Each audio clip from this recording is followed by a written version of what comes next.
Hello and welcome to CAT Unit 2.0. You may have been listening to Mr. Rumpt for a while. This is Ms. Schwartz, and today I'm here to talk to you about function notation and how to use the vertical line test.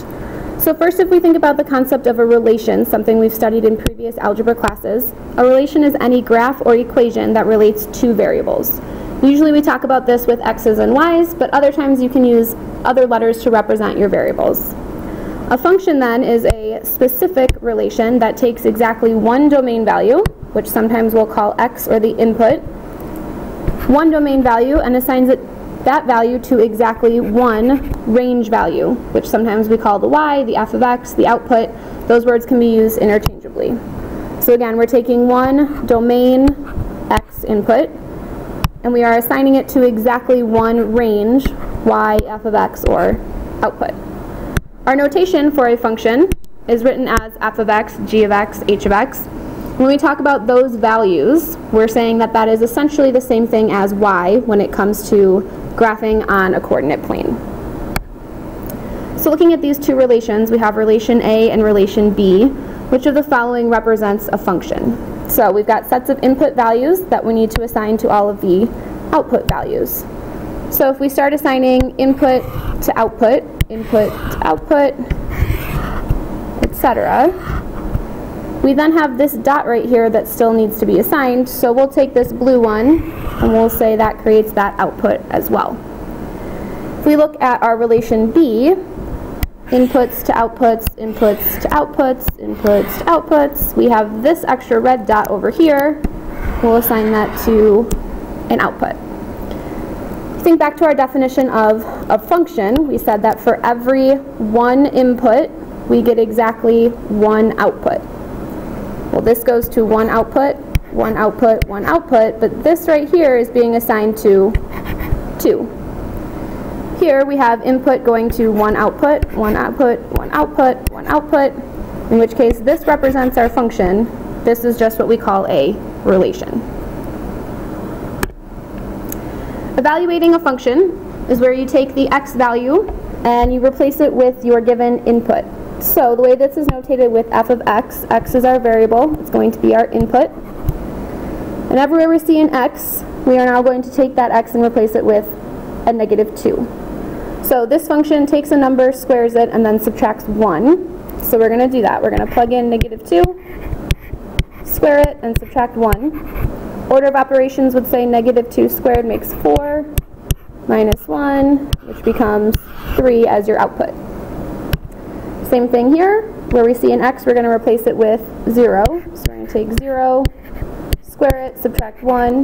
Order of operations gives us an output of -1.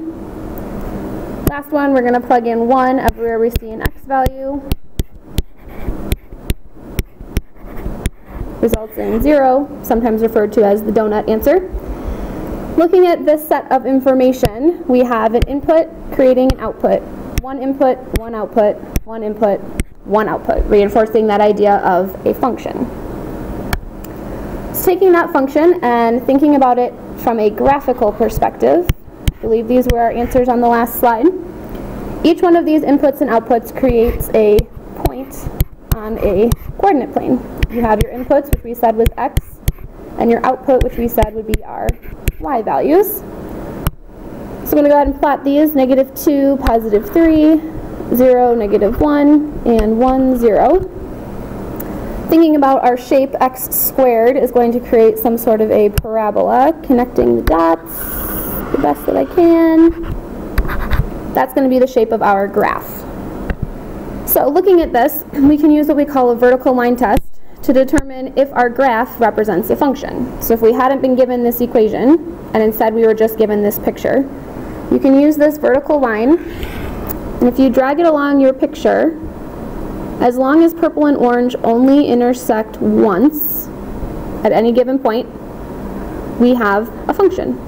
So in this case, we are good, which we can determine from that vertical line test. Here we have 4 different graphs, and I would like for you to pause the video and take a minute to apply the vertical line test and consider whether or not these are simply relations or if they represent a function. Again, function has to have one input, exactly one output, vertical line tests can only intersect at one spot. So go ahead and pause your video, think about it. All right, hopefully you've taken a second to think about your answers. We're going to take this vertical line and we're going to drag it across this cubic function.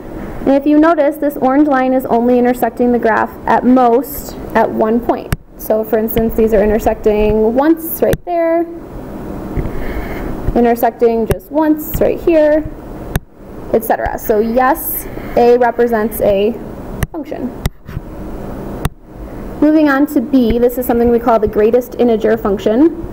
As you're moving along, red and orange look like they might intersect twice here.